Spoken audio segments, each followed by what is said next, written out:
Now, this might sound harsh, but you can spend 2 minutes in a conversation with somebody and be able to tell if they will be successful or sustainably successful. There is a code of conduct that governs language for people who want to be successful. They have zero tolerance for negative talk, even as a joke. Even when they critique something that they have done, they stay within the confinement of that thing. And even at that, there's always a hint of possibility in their vocabulary, even in the most dire circumstances. What people don't understand is, when people speak, it is not their mouth speaking. It is their mindset speaking through their mouth. So whenever you hear someone speaking, just know that it is a fraction or a compressed version of what is obtainable in their mindset. Out of the abundance of the heart, the mouth speaks. So when you see someone always communicating impossibility, negativity, pessimism disguised as, oh, I'm just being realistic. When someone is always communicating victimhood or there's contamination sequence in their story, then know that it is not the mouth that you should be worried about. It is a mindset problem. And a mindset like that hardly ever produces successful or sustainably successful people. Look,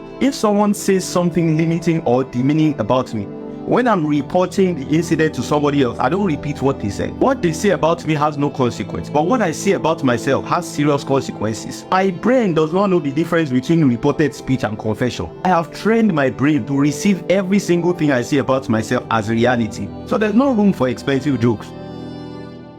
I believe that we very much underplay our participatory role in the reality of our living experience. Picture this: you are a driver embarking on a trip, following a paper map that was handed to you. About halfway into the journey, you realize that you had been handed the wrong map. So even though you had driven a long way, you had actually driven the wrong way. You then blame the map, and then you blame the person who handed you the map. And you are justified in doing that. Or you are forgetting the role you played in the entire equation. You drove the car. Yes, you had been disadvantaged from the start. Yes, you had been handed the wrong map. But you drove that car. That means the responsibility of correcting the anomaly in that trip is on you. And what do you do when you realize that you've been traveling the wrong way? You stop the car and you reassess. It means that direction you were initially headed no longer works for you. You are not sentimental towards the number of kilometers that you have covered. You stop the car, turn around, and you reconfigure your journey. When people blame their environment and their background for their current living experience, I usually ask, when did you realize that these things were a problem? And after you realized that this map was faulty,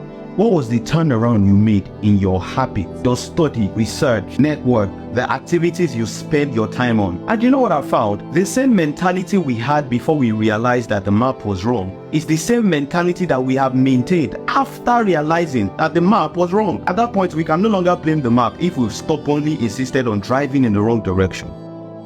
Embedded within you and I is the possibility to perform the kindest acts and the possibility to commit the most heinous crimes. It's in there. What you don't have is probable cause or the perfect scenario for your darker side to gain expression. People who do evil are not aliens, and most of them are psychologically and cognitively fine. The difference between you and them is the circumstance that extracted their darker side, which you also have, by the way. When you look at people who perform the kindest acts, you are looking into a mirror. When you look at the people who do the most horrific and wicked things in life, you are looking into a mirror as well. You may disagree with me, but let me ask you this question. Have you ever entertained the possibility of something bad happening to somebody in your head? They may deserve it, they may be oppressors, or it could even be a movie villain. If you've ever thought of something not nice happening to them, what makes you think that if you were put in a position to act out your thoughts, given this same context, that you will be strong enough to decline? I'm reminded of this quote by French philosopher René Descartes: I think, therefore I am. If you can think of something, the possibility of you acting it out is embedded in you. Now, what this knowledge does for you is that it puts you in a position of empathy and responsibility. Empathy in the sense that you become kinder in your assessment of issues. Responsibility in the sense that you now know that the likelihood of you befalling the same fate as them